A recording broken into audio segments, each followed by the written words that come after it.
You know, imagine you are finally buying that absolute dream house. Oh, yeah. The one you've been saving up for forever. Exactly. You pull into the driveway, and it is just a masterpiece. We are talking freshly painted cedar siding, immaculate landscaping that belongs in a magazine, and, inside, brand new marble fixtures. Right. On paper, it's the perfect scenario. It totally is. The inspection comes back clean, you sign the papers, and it feels like this ultimate win. But what nobody told you, what the previous owner strategically hid from everyone, is that deep down in the foundation, there is this slow, quiet, insidious rot. Oh, wow. That is a nightmare. Yeah. Water has just been pooling in the crawl space for like a decade. The joists are turning to mush. But instead of paying the massive bill to actually excavate and fix the drainage, the previous owners just slapped some premium drywall over the damp spots. They just threw down a thick rug and called it a day. Exactly. You can't see the rot, the neighbors can't see the rot, so you just operate under the assumption that everything is structurally sound. Well, the problem with foundational rot, though, is that it is incredibly patient. I mean, it never just stays confined to the dark. It eats away at the load-bearing beams until, usually under the pressure of a storm or, just the sheer weight of time, the entire structure just gives way. And when it finally collapses, the damage is catastrophic. It's completely disproportionate to that initial hidden leak. That terrifying image. Choosing that quick cosmetic cover-up because dealing with the root issue is just too painful or expensive, that is the heartbeat of what we are unpacking for you today. Welcome to this personalized deep dive. It's a really intense topic today. It is. Our stack of sources today is this fascinating collection of theological notes, psychological commentary, and historical analysis. We are looking at some of the most famous and maybe infamous ancient kings of Israel, specifically Saul and David. Right, and we're pulling directly from 1 Samuel 15, 1 Samuel 30, and tying it all together with a very sharp, uncompromising verse from Romans 8. Yeah, and it is a remarkable synthesis of text because they all converge on one very specific ancient concept, which is hidden compromise. The sources are essentially building a thesis on the architecture of human self-deception. They really explore how leaving a difficult task unfinished or intentionally sparing a toxic element in your life doesn't just create a temporary inconvenience, it practically guarantees a devastating future war. I am incredibly eager to share this with you listening right now because our mission today is far beyond just a dry history lesson about ancient battlefields. Oh, absolutely not. We are mining these texts to uncover some brutally honest psychological and spiritual truths about how you and I handle our own modern-day hidden enemies. We're talking about the destructive habits, the quiet pride, those little moral corners we cut and then sweep under the rug, all while we desperately try to maintain a flawless public image. Human nature has proven to be incredibly stubborn in this regard. The sources draw a direct line from the psychological maneuvering of an ancient monarch to the exact rationalizations a modern professional uses in a boardroom today. The wardrobe has changed over 3,000 years, but our capacity for self-delusion remains completely untouched. okay, let's unpack this because we really need to start where the trap is actually set, which is the illusion of a massive victory. The sources open with King Saul at a place called Gilgal, and on paper, this guy just hit a home run. A massive home run. Right. But the commentary reveals it's actually a catastrophic failure disguised as a win. The context here in 1 Samuel 15 is crucial to understand. So Saul is the very first king of Israel, and he receives a direct, unambiguous mandate from God through the prophet Samuel. The mission is to execute judgment on the Amalekites. And this is a nation that, historically within the text, had preyed on the absolute weakest members of the Israelites generations prior, right during the Exodus. Exactly. So the command isn't to go negotiate a treaty or, push them back across a border. The instruction is absolute and total destruction. I mean, everything must go. So Saul gets the memo, marches his army out there, and he actually wins the military engagement. Like, he crushes their army. But then he decides to creatively edit the terms of the mandate based on his own cost-benefit analysis. He absolutely does. The commentary points out that from a strictly human, tactical perspective, Saul looks like a conquering hero, but he fundamentally disobeys the core instruction. He captures the Amalekite king, Agag, right? Yes, he decides to keep Agag alive as a trophy. And furthermore, Saul and his men look at the absolute best of the livestock, the prime sheep, the fattened calves, the things of immense economic value, and they decide to spare them. And just keep the good stuff. Right. The text explicitly notes that they only destroyed what was weak and worthless. They kept whatever they deemed valuable, What's fascinating here is the central thesis the sources extract from this specific moment. They argue that incomplete obedience is still disobedience. Wow. Yeah, the metric for success wasn't how much effort Saul put in, or how many miles his army marched, or even that he defeated 99% of the enemy. The standard was whether the word was followed completely. So by preserving the best of the plunder, Saul was basically saying his judgment was superior to the mandate he received. Exactly. I read that and immediately thought of how often this happens in the corporate world. I mean, imagine a hotshot CEO brought in to turn around a company that is just bleeding money and plagued by a horrific, toxic culture. Okay, I can picture that. The board of directors gives a clear mandate, right? They say, clean house, excise the toxicity. We don't care what it costs. Get the rot out. So the CEO goes in and fires all the low-level underperforming staff. They completely gut the middle management. The weak and worthless elements, so to speak. Exactly. But they intentionally retain a handful of C-suite executives who are known to be abusive, manipulative, and completely toxic, simply because those specific executives bring in massive quarterly revenue. Right, they keep the personal trophies. Yes. And then, that same CEO stands up at the annual shareholder meeting, points to a temporarily boosted stock price, and calls the restructuring a complete 100% win. That is a phenomenal analogy because the CEO technically executed a mass firing. They sweated, they made tough calls, they did a lot of the work, but they preserved the very poison they were hired to eradicate because they found a way to personally benefit from it. They kept the ag-ag of their corporate structure alive. Right, and tried to pass off a partial cleanup as total compliance. The psychological gymnastics Saul performs when he's finally confronted is just wild. The prophet Samuel arrives at Gilgal to audit this supposed victory. And Saul doesn't look guilty. He doesn't hide. None at all. He practically runs up to Samuel to take a victory lap, loudly declaring, "I've carried out the Lord's instructions." I mean, the guy genuinely seems to believe his own PR spin. The self-deception is profound. And the text delivers what the commentary calls one of the most cinematic, deeply ironic moments in ancient literature. Samuel lets Saul finish his self-congratulatory speech. There's this beat of silence. And then Samuel asks one simple question. I love this part. He says, "What then is this bleating of sheep in my ears? What is this lowing of cattle that I hear?" It is brilliant. Yeah. The evidence of his hidden compromise is literally making farm noises in the background while he claims to be perfectly obedient. The theological notes stress this heavily, that hidden compromise always leaves evidence. You can try to mask it, but eventually the things you secretly preserve will testify against you. Yeah. Now, notice Saul's reaction. When caught, he doesn't immediately break down in repentance. His first instinct is to rebrand the disobedience. Typical. He throws his own soldiers under the bus, claiming the people spared the best of the flocks. And then he dresses the sin in religious clothing. He tells Samuel, "We kept them to sacrifice to the Lord your God." Unbelievable. He takes a clear act of rebellion and tries to slap a halo on it.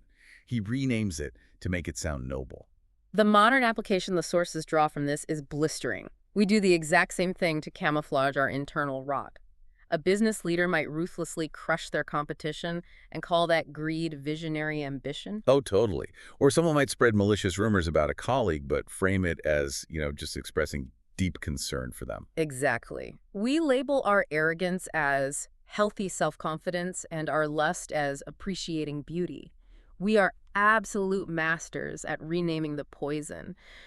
But, as the commentary bluntly puts it, changing the label on a bottle of arsenic to read vitamins doesn't alter the chemical reality that it will kill you. Wait, so he actually stays on the throne after being rejected. How does someone keep operating publicly and successfully while failing so completely in private? Because this is where the timeline and the sources really threw me for a loop. Samuel sees right through the spin and delivers this devastating verdict. He really does. He looks at Saul and says, "Because you rejected the word, you were rejected as king. The kingdom is torn away from you." But Saul doesn't immediately lose his job. He doesn't get escorted out of the palace by security. No, he doesn't. And it highlights one of the most terrifying concepts in the source material, which is the massive lag between private decline and public collapse. Saul still wore the physical crown. He still sat in the throne room. The generals still saluted him. Yes, and the citizens still bowed to him. The machinery of his public success kept humming along for years, entirely masking the fact that he was completely spiritually bankrupt on the inside. So the outside of the house still looks immaculate, even though the foundation is already turned to powder. Precisely that. The commentary warns the reader never to confuse visible success with God's approval or internal integrity. We have this deep-seated assumption that if someone is experiencing outward prosperity, they must be doing everything right behind closed doors. It's the ultimate modern trap. You see an influencer with millions of followers, or a startup founder on the cover of a magazine, or a community leader drawing massive crowds. The human brain automatically assumes, well, look at the metrics. Look at the engagement, the revenue, the applause. They must be solid. And yet, history is littered with individuals who built ministries or empires while inwardly rotting away. Saul lost his spiritual sensitivity, his connection to truth, and his internal compass long before he lost his physical life on a battlefield. He became a hollow man performing a role. Right, and the sources challenge you, the listener, to audit your own life. Are you relying on public validation to assure yourself that your private compromises aren't a big deal? Performing while hollow? Man, that phrase really sticks with you. But the sources don't let the story end with Saul's personal tragedy. The rot doesn't just stay contained in his own basement. It spills over, and the cost of his hidden compromise is violently paid by the next generation. The chronological leap the texts take here is jarring. We move from 1 Samuel 15 to 1 Samuel 30. Years have passed. Saul is nearing the tragic end of his reign, and the narrative focuses on David. David, who has already been anointed as the future king. Right, but because of Saul's intense paranoia, David is basically living as a fugitive in the wilderness. He and his loyal band of men have finally found a safe haven, settling their families in a city called Ziklag. And they leave for a military campaign only to come back to a literal nightmare. The description in the text is raw. David and his men return to Ziklag to find the sky black with smoke. The city has been completely burned to the ground, and the absolute worst-case scenario has happened. Their wives, their children, all of their loved ones, and every possession they owned have been taken captive. That is devastating. The psychological devastation is so profound that these hardened warriors weep until they physically cannot produce another tear. Here's where it gets really interesting. I'm reading through this, and the text reveals who actually carried out this raid. Who burned the city and kidnapped the families? It was the Amalekites, the exact same group of people that King Saul was explicitly ordered to completely eradicate years earlier. The overarching principle the sources extract from this connection is sobering. Unfinished obedience often leaves unfinished battles. Now, the theological notes are careful to clarify that the text doesn't specifically identify these raiders as the exact individual men Saul spared. Sure. But the broader generational truth is undeniable. The nation Saul refused to deal with, the enemy he left unchecked because he wanted to keep a few trophies, eventually recovered, multiplied, and returned to wreak havoc on the next generation. It is the ultimate evolution of a leaky roof analogy. I mean, imagine the homeowner sees the water dripping in the attic. They know it's a structural flaw. But getting a contractor out there, tearing off the shingles, replacing the rotting wood, it's exhausting. It's so expensive. So they just go to the hardware store, buy a cheap plastic bucket, and stick it under the leak. Maybe they even put a nice potted fern next to it so it looks like a stylistic choice. They manage the problem. Exactly. They contain it just enough to sell the house a few years later. They get their money and walk away. But 10 years down the line, that underlying rot has spread through the entire support beam, and the ceiling collapses, crushing the next family living in that house. It's a visceral image, but entirely accurate to the mechanics of generational trauma outlined in the text. The enemy you spare today will become the battle someone else has to fight tomorrow. We often talk about leaving a legacy of wealth or good values to our children, right? Right, of course. But the commentary insists that families also pass down their unresolved dysfunction. What one generation refuses to confront, whether it's a deep-seated cycle of anger, functional alcoholism, chronic financial dishonesty, or systemic bitterness, it does not simply vanish. It just mutates. Exactly. It mutates and becomes the baseline struggle for the next generation. Saul's compromise at Gilgal directly funded the ashes of David's city at Ziklag. So we have thoroughly mapped out the historical, military, and generational cost in these ancient texts. But the sources are hyper-aware of the listener today. They make a massive pivot from the physical battlefields of the Old Testament to the metaphorical internal battles we fight right now. The transition is vital because the commentary explicitly states that Christians today are not called to wage physical warfare against human nations. The ancient wars serve as typological blueprints for a different kind of combat. Okay. The source material shifts our focus to the New Testament, specifically Romans 8.13, to identify the modern equivalent of this enemy. So what does this all mean? Are we just talking about managing our flaws, like putting a Band-Aid on a bad habit so nobody else sees it? If I'm not fighting an Amalekite army with a sword, who or what is the Amalek in my life? The modern Amalek is internal. It is what the New Testament calls the flesh. It's your pride. It's lust, greed, an addiction to pornography, a tendency toward bitter resentment or, religious hypocrisy. Wow. The Apostle Paul writes in Romans 8 that believers are commanded to put to death the deeds of the body. Put to death. That is incredibly violent language. Yeah. He doesn't say manage the deeds of the body. He doesn't say hire a life coach to optimize the deeds of the body. If we connect this to the bigger picture, the sources draw a fierce line in the sand between managing sin and mortifying sin. Mortification means to utterly execute it, to leave no quarter. But management is our default setting. We love to manage our flaws. We put a Band-Aid on a bad habit, or we try to harness it. We put our toxic traits on a treadmill and try to make them productive. It's so true. We want to keep the bucket in the attic, just making sure we empty it before company comes over so nobody sees the water damage. Yeah.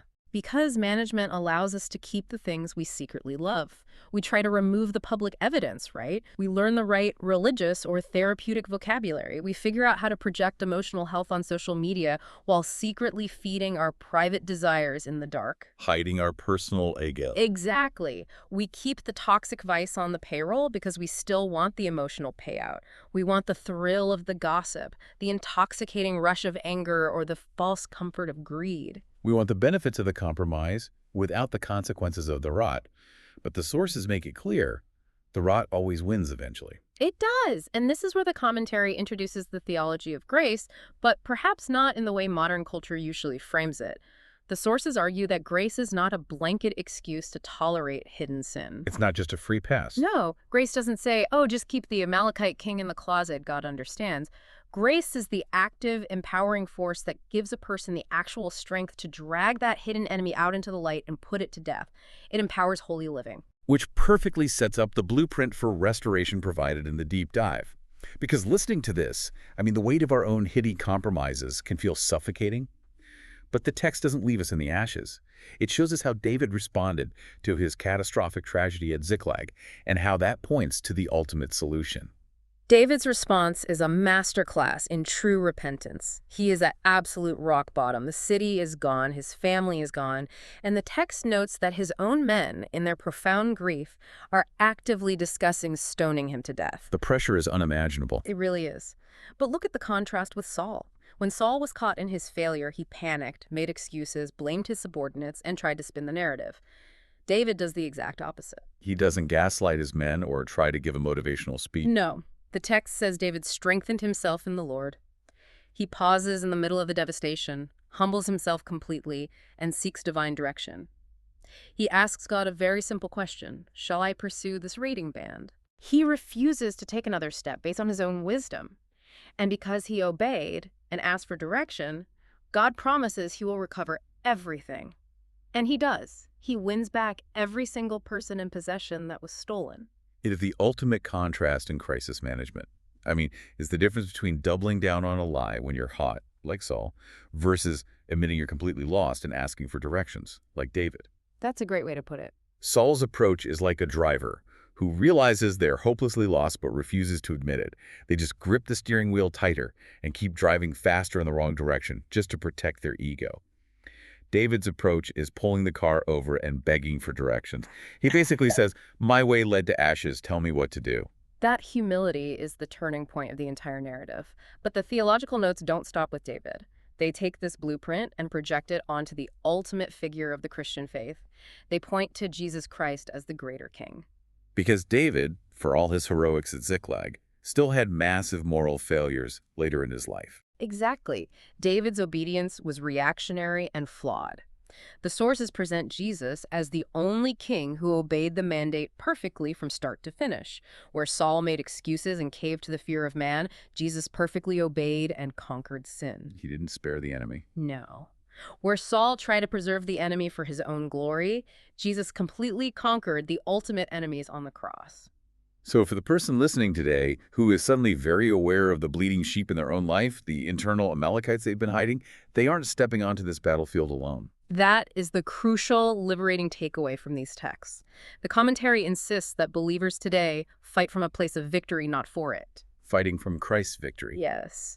You aren't trying to achieve a perfect track record of sin management to somehow earn God's approval. The definitive battle was already won by Christ. You are operating from that secured victory to actually walk out your freedom and dismantle those hidden compromises. And the sources get incredibly practical here. This isn't just high-level abstract theology. The discipleship steps outlined are immediate action items. If you are harboring a hidden compromise, the text demands radical amputation. Absolutely. Delete the phone number of the person you know is pulling you into the dark. Tell the truth. Get accountability. Come clean to your spouse about the hidden debt. Look someone in the eye and ask for genuine forgiveness without a PR spin. It requires decisions that will likely inflict temporary pain on your ego. But the text is clear. The shame is not in admitting you need help or admitting you've compromised. The true tragedy is allowing your pride to keep you shackled in the basement, managing a slow rot that Christ already died to completely free you from. So we have covered massive ground today. From the deceptive victory at Gilgal, to the devastating generational fallout at Ziklag, to the quiet, internal landscape of your own heart right now. And the resounding, inescapable truth from all of these sources is this. The enemies you consciously choose to spare today, whether they are toxic habits, secret addictions, or resentments you refuse to surrender, they will inevitably become the battles you or the people you love will have to fight tomorrow. You simply cannot afford to manage what you have been commanded to mortify. You just can't. The math never works out in your favor. Which leaves us with a lingering, provocative thought for you to carry into the rest of your week. We spent a lot of time discussing how unfinished obedience leaves a tragic inheritance for the next generation. But let's flip that on its head. What if the greatest inheritance you could possibly leave for your children, or even just for your future self 10 years from now, isn't the wealth you build? Or the spotless public reputation you curate? Right. What if your most profound legacy is the hidden, terrifying Amalekites you finally find the courage to drag into the light and defeat today? Stop slapping drywall over a rotting foundation.